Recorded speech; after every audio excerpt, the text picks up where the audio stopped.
So for centralized networks, when we look at this, they have low decision making costs uh, in general because they sort of, I mean, a pure centralized network is going to have a dictator. And so they'll have extremely low decision making costs. But one of the challenges with this sometimes that you'll see is potentially high sort of inter-silo. So in a corporate environment, the marketing department may have, often has, in my experience, challenges sharing data and information with operations, and that that is a cost that shows up as the centralized network grows. In terms of information collection and storage, it's quite efficient. In terms of managing the free rider problem, if there it can be quite effective because resources are easily gated by the central authority, and so free riders are kept out. Now, as the centralized network grows, it can be difficult for them to identify where all the resources are going because of this sort of inter-silo coordination problem. Um, but at relatively small network sizes, the centralized network is very efficient. So they tend to be very fast relative to alternatives, even when very large, and this is important in competitive environments. And so governments, national and provincial or state governments, tend not to face quite as much competition as companies do, and I think that's reflected in the degree of centralization in those networks. Decentralized networks, they sort of have this balance of decision making costs. The departments or the subgroups within the network tend to be, not always, but, and there are a lot of academic literature that describes other network shapes than what's described in this picture, where the nodes are quite centralized. But in practice, you will see both in sort of military divisions and um, government bureaucracy and corporate bureaucracies that the individual departments are fairly centralized in practice. And I think this has to do with um, the the speed with which they can move, which is important in competitive environments.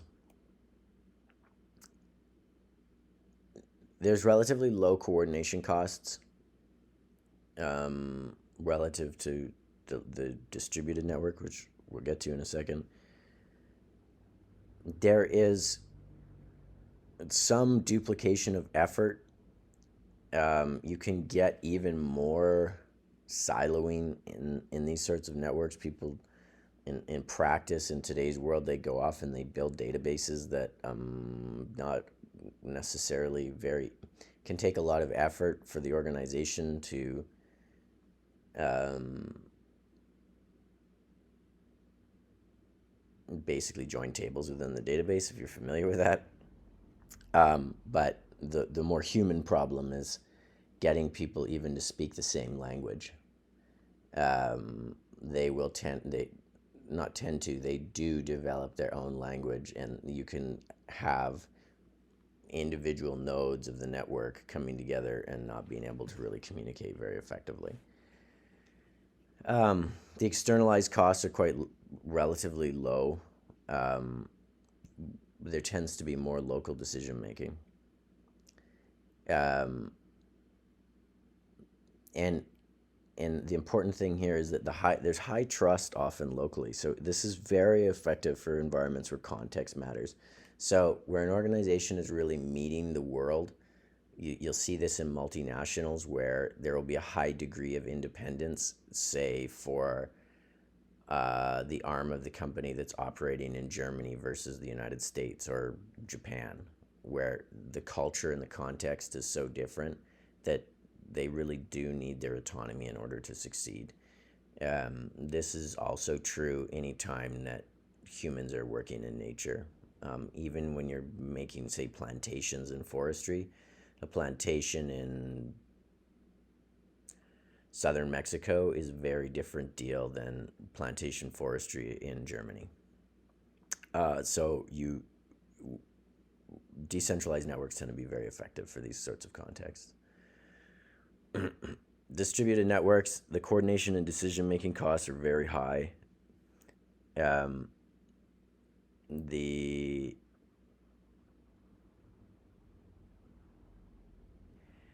Everybody sort of has to come on board. You don't, as I said, it does not require a unanimity in order for the whole network to move. That's, for instance, not how most.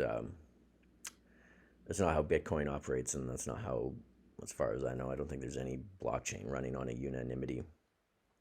Although I'm sure someone's built one. Um, but it requires a lot of communication within the network to get anything to move. The Often the information at it, each node is often required to carry a lot of or all of the data that's required to make sure the network is operating.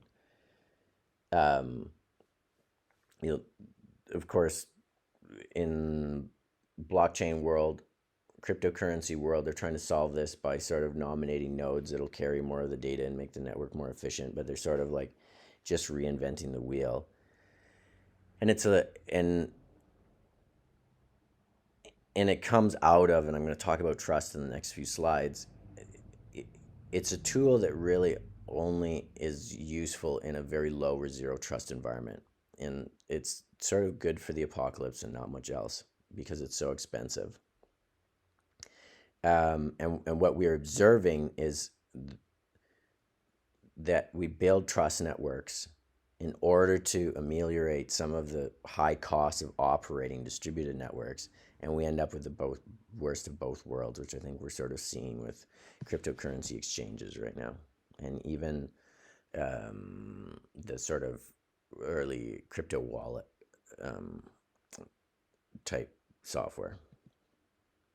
So the success of any one of these networks tends to really depend on trust, except for distributed because it's a no trust environment.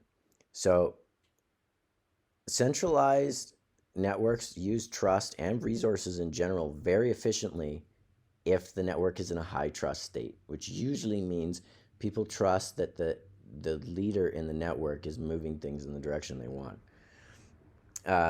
You see this show up historically in in